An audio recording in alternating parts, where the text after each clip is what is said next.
You're only going to learn by trying your very best every single day to make videos that help you achieve the goal of making sales. By sales, I mean creating a valuable free video for a prospect that will make them want to work with you. Every day presents a problem you need to solve. You have between 3 to 10 bullets in your hunting rifle which you can shoot per day.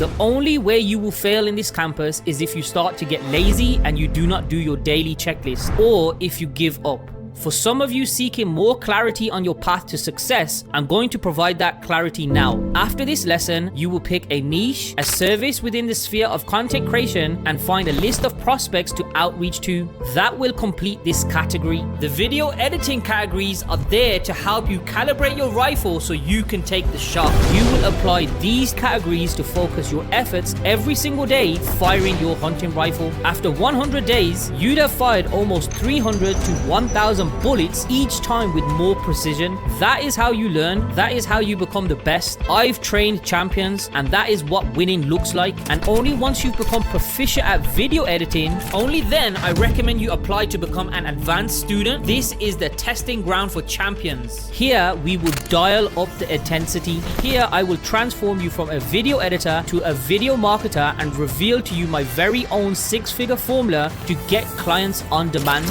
For now, it's time to get to work.